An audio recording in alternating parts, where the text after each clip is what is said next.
Só para a gente retomar a partir de onde paramos. Quem estava na semana passada deve lembrar que concluímos aquela parte sobre os filósofos pré-socráticos.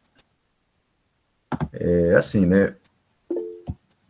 Só trabalhamos a parte mais introdutória sobre os pré-socráticos. Infelizmente, como já falei com vocês, eu acho que foi com essa turma que eu comentei, não dá para a gente trabalhar filósofo por conta do calendário, né?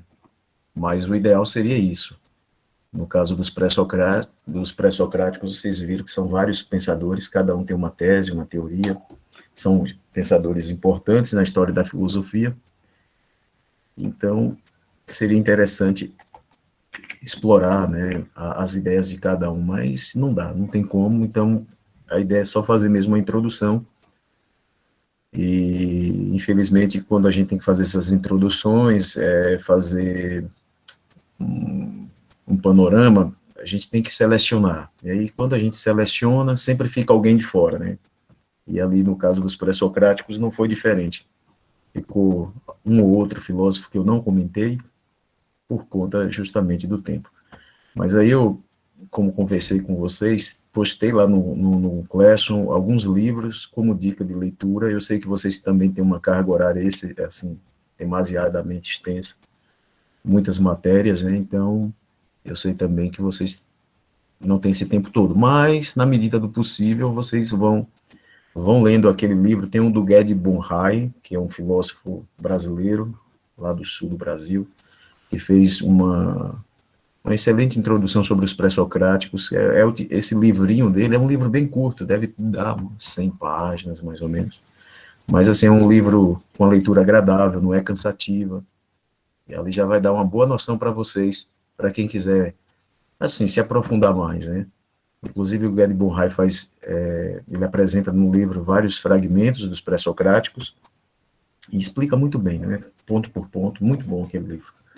Então, eu postei esse livreto, é um livro mesmo, né? Esse livro lá no grupo, viu, gente? Então, fica essa dica. E, além desse livro, postei mais 2 livros lá também sobre os pré-socráticos. Um da coleção Os Pensadores e um outro livro lá do Jesus Cristo, como é que era o nome daquele autor?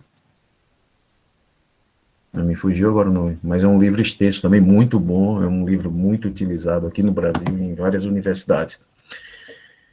Bom, então, terminamos os pré-socráticos, agora vamos entrar em Sócrates, certo? Hoje veremos quem foi Sócrates. Deixa eu só apresentar aqui o slide. Aparece aí para vocês, pessoal, o slide.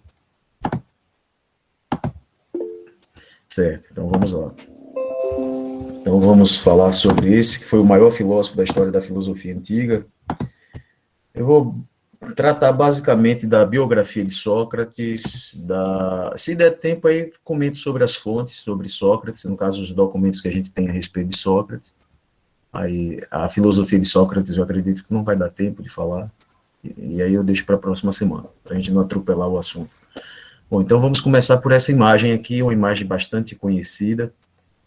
Essa imagem foi construída a partir de um diálogo de Platão chamado Crito. E esse diálogo é uma conversa entre Sócrates e seus discípulos já nos últimos minutos de vida, né? Sócrates, nessa cena aí, ele já está preso, né? Aguardando, então, o veneno, a taça de veneno, e faz, então, um último pedido a Crito. Crito é o nome de um discípulo de Sócrates, que era, inclusive, um homem que tinha bastante posses, tinha muito dinheiro. E Sócrates pede, então, para que ele sacrifique um galo ao deus Asclépio, que na mitologia grega é o deus da medicina, né? Sócrates sabe que vai morrer, então faz esse último pedido. E a partir desse último pedido a gente pode tirar várias lições, né? Primeiro que Sócrates levava muito em conta os mitos da época, levava em conta essas crenças, tanto é que ele faz esse pedido para sacrificar esse deus. É uma forma de fazer uma oferenda ao deus da medicina, ao deus Asclépio.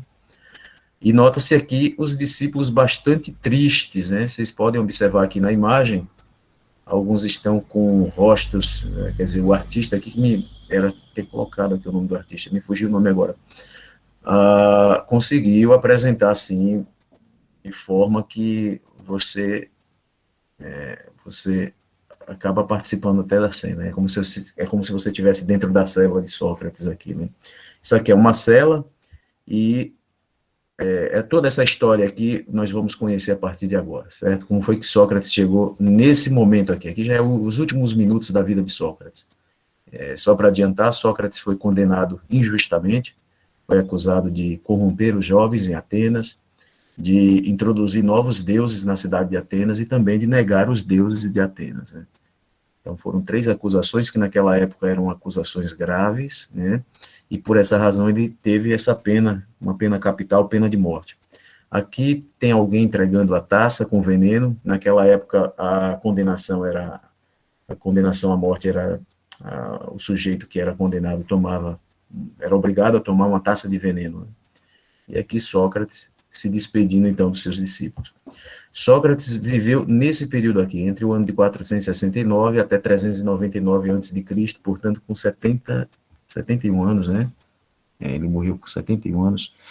E Sócrates viveu, portanto, ali no período da Grécia Clássica, justamente numa fase em que Atenas vivia sob um regime da democracia, né? Lembrando que Atenas nem sempre foi democrática, houve um período de monarquia até o século VIII a.C., depois um breve período aristocrático, onde poucos governavam, né? Eram famílias, grupos, e aí sim, já no período clássico, o que a gente chama de democracia, né? Democracia, governo de muitos, ou governo do povo, né? Como é traduzido. Bom, então vamos lá. Quem foi Sócrates? Bom, Sócrates, como vocês com certeza conhecem, já têm uma noção de quem se trata, afinal é um dos filósofos mais comentados na história da filosofia. Sócrates nasceu em Atenas, na cidade ateniense, é grego, filho de pai e mãe grego, e Sócrates é considerado o maior filósofo aí, ao lado de Platão e Aristóteles, né? A importância de Sócrates para a filosofia é bastante, assim, é bastante comentada, porque existe uma filosofia antes e uma filosofia a partir de Sócrates. A filosofia antes de Sócrates é aquela que a gente já comentou, é a chamada filosofia pré-socrática, também chamada de filosofia cosmológica, né, ou filosofia da natureza. Não porque todos os filósofos antes disso, todos os filósofos ali, os pré-socráticos, viveram antes de Sócrates, até porque tinha um ou outro que era contemporâneo de Sócrates, mas porque o interesse, o objeto de estudo desses primeiros filósofos era investigar a natureza, como a gente já viu, né? Entender como que a natureza funcionava, como que tudo passou a existir. Já a partir de Sócrates, parece haver um deslocamento, uma mudança sobre sobre o objeto de estudo da filosofia, o objeto de análise, né? Sócrates, então, passa a tratar de assuntos do cotidiano, no lugar de ficar querendo entender como que o mundo surgiu, do que é constituído a natureza, como que todas as coisas passaram a existir, ou seja, no lugar de se preocupar com as mesmas questões que os pré-socráticos se ocuparam a vida inteira, Sócrates vai tratar de assuntos como, por exemplo, o que é a justiça, o que é a coragem, o que é a verdade, o que é, por exemplo, o amor, o que é a beleza, ou seja, assuntos do cotidiano, né? Assuntos do dia a dia. Por essa razão, a filosofia a partir de Sócrates, grava essa informação, é chamada de filosofia antropológica. Antropológica porque a palavra antropologia é uma referência ao estudo do homem. Antropo quer dizer homem, né? Logia, estudo, estudo do homem. Então, a filosofia de Sócrates ela é mais voltada para o estudo do homem. Mas não é um estudo, uma análise do homem no seu sentido biológico. É interessante entender isso. Mas sim no sentido ético e no sentido social, certo? No sentido ético e no sentido social. Então, esse é o interesse de Sócrates, certo? Então, você vai encontrar nos diálogos de Platão, que são os textos que a gente tem sobre Sócrates, várias conversas de Sócrates com interlocutores tratando desses assuntos, né? Então, Sócrates é um filósofo da rua, é um homem que está na rua conversando com as pessoas, dialogando sobre vários assuntos, e a maioria desses assuntos são essas questões do cotidiano. Quem são os pais de Sócrates? Bom, o pai de Sócrates chama-se Sofronisco, era um escultor. Isso nos leva, então, a pensar que Sofronisco não era um coitado, não era, né, uma pessoa sofrida, como eu já vi em alguns momentos as pessoas falando que Sócrates era pobre. Não é bem assim. Sócrates não era rico, mas também não era miserável, né? A prova é que seus pais tinham um ofício, uma profissão, que naquela época, na Grécia Antiga, era bastante importante, né?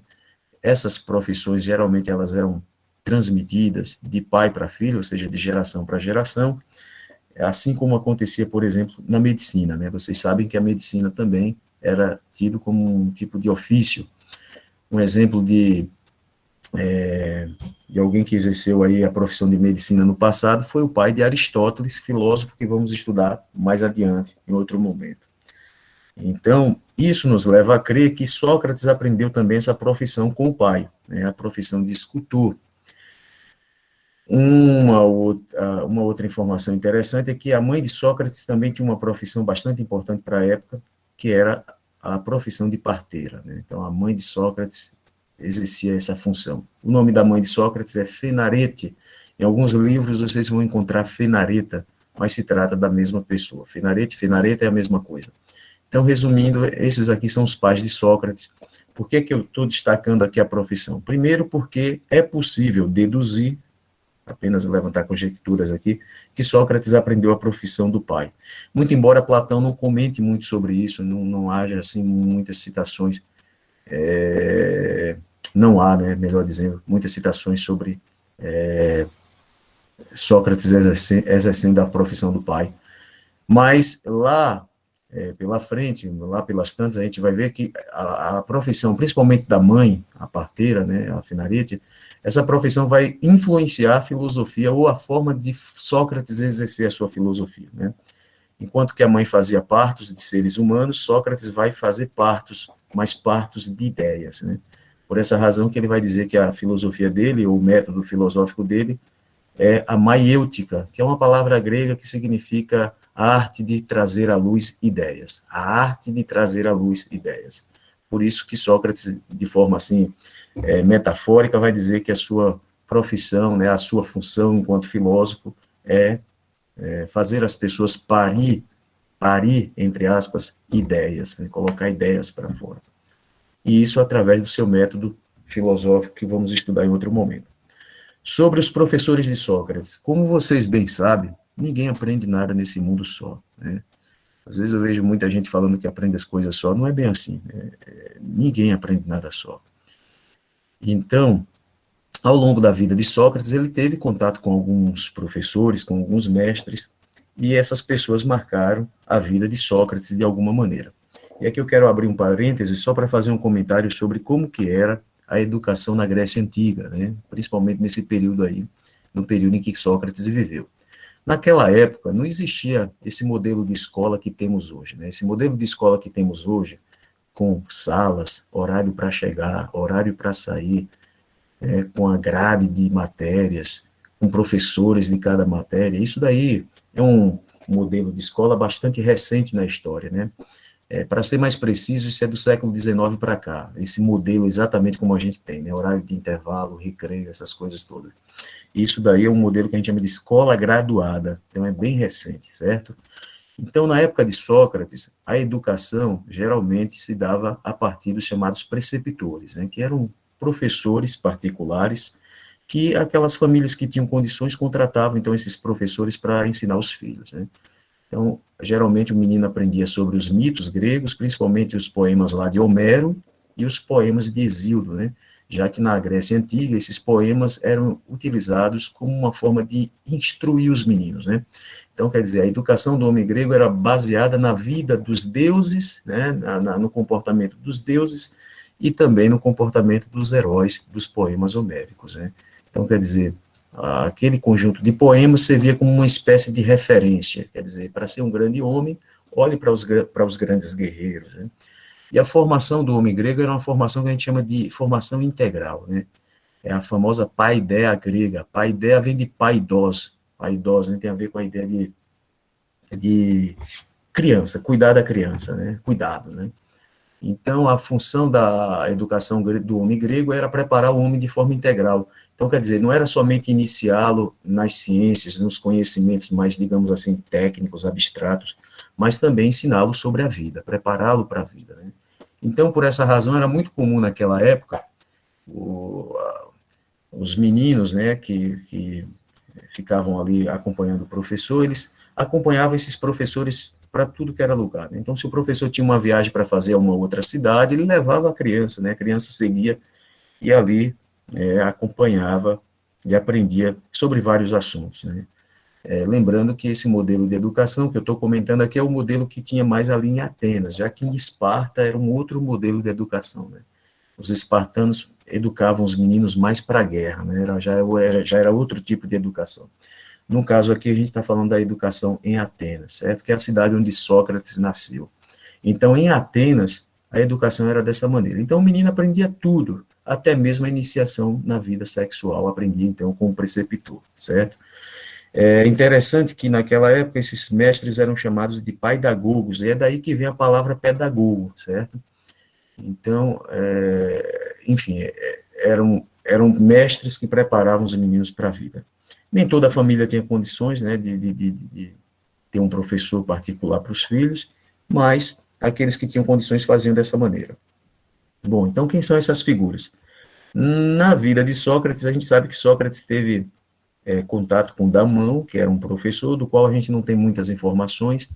Esse Damão é citado por Diógenes de Sinope, que é um historiador romano, que escreveu aquele livro lá, Vidas e Obras dos Filósofos Ilustres, já é um livro do terceiro século depois de Cristo. Olha aqui o horário para não me perder, gente. Além de Damão, teve um filósofo sofista chamado Anaxágoras, e Sócrates teve contato com Anaxágoras, né? Que era um filósofo sofista, que curiosamente, mais à frente, Sócrates vai então discordar dos sofistas em muitos pontos, isso aí veremos em outro encontro. Uma outra figura foi um certo Arquelau, do qual também a gente não tem muita informação, a não ser que uma história lá de que Sócrates teve alguma relação homoafetiva com esse Arquelau, certo? Isso é citado por Diógenes de Sinope, o qual cita um outro historiador falando sobre essa história aí de Sócrates com Arquelau. Além dessas figuras, teve também duas mulheres que Sócrates teve contato e que marcaram também a educação de Sócrates. Uma delas foi Aspásia de Mileto, ou seja, era uma mulher, uma pensadora, lá da região de Mileto, exatamente a cidade onde nasceu Tales, Anaximandro e Anaxímenes, os três primeiros filósofos lá que eu comentei com vocês, os filósofos pré-socráticos, né? Além dessa Aspásia, havia uma certa Diotima de Mantineia. Essa mulher era uma sacerdotisa, e lá em uma das conversas, Sócrates vai aprender com essa mulher sobre Eros, né, que na mitologia grega é o deus do amor. Então nós temos essas figuras aqui que eu fiz questão de destacar porque todo mundo, né, assim, não tem exceção, todo mundo é resultado dos contatos que travaram com outras pessoas ao longo da vida, né? Então, quer dizer, tem pessoas que passam por nossas vidas que deixam alguma marca, isso é normal, natural, né?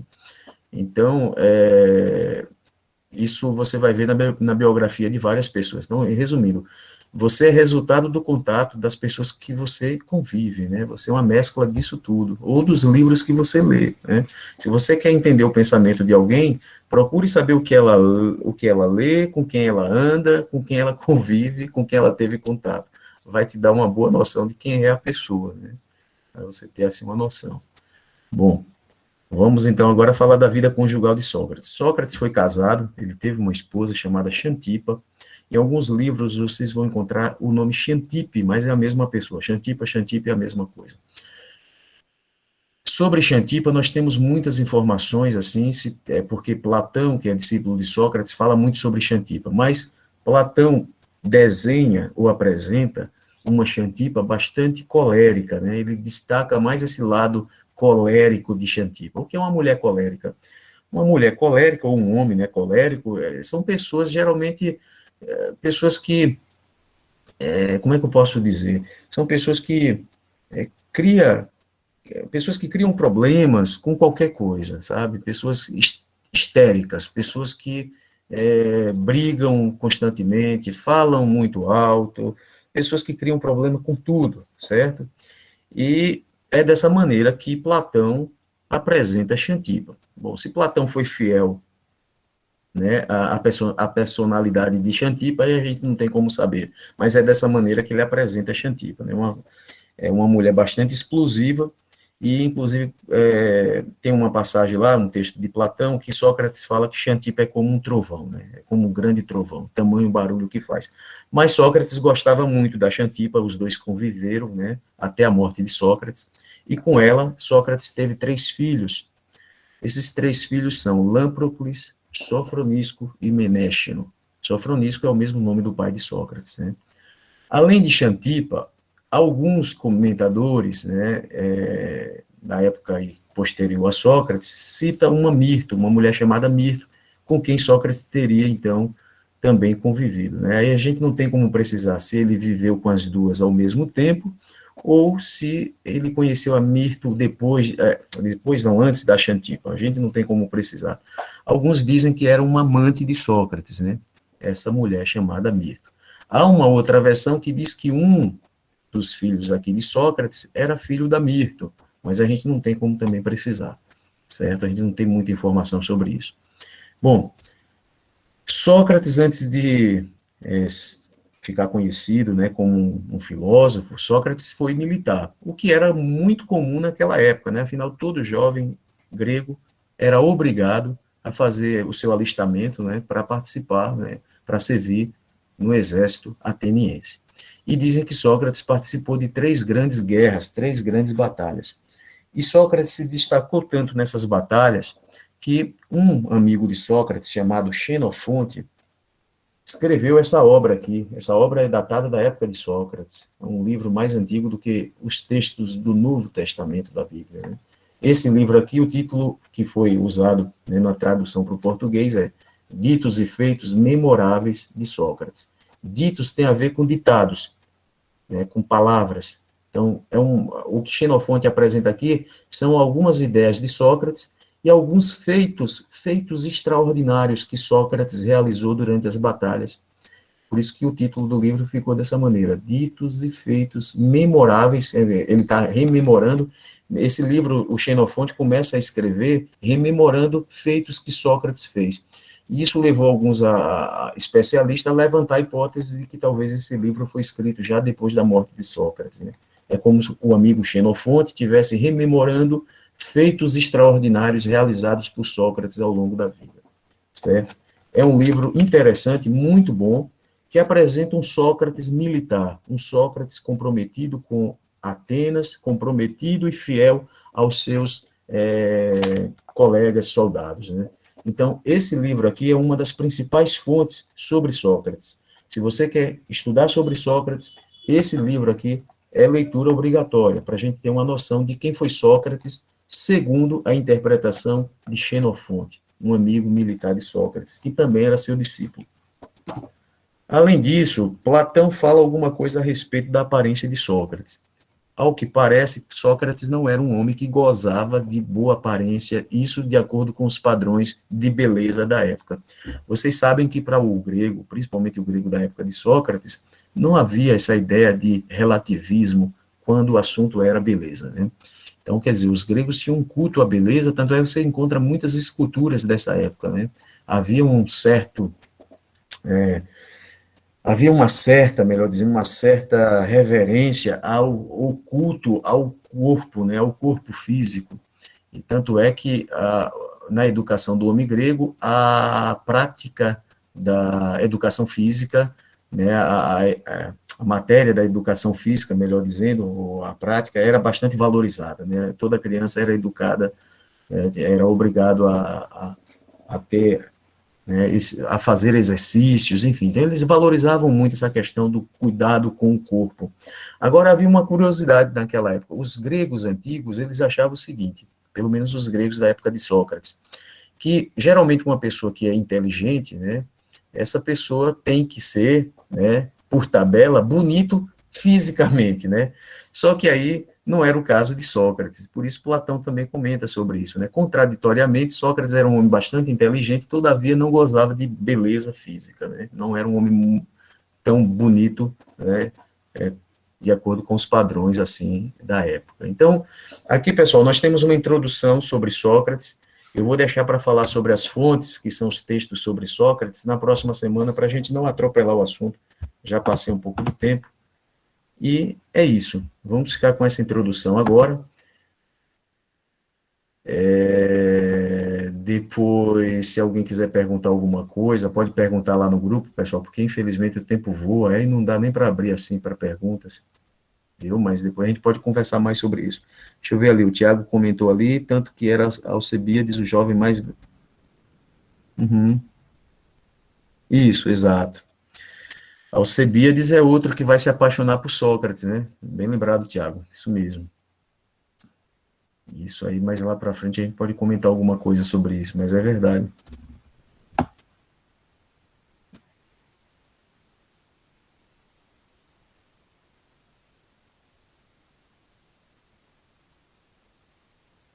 Então, pessoal, bom dia, até mais. A gente se fala então próxima semana.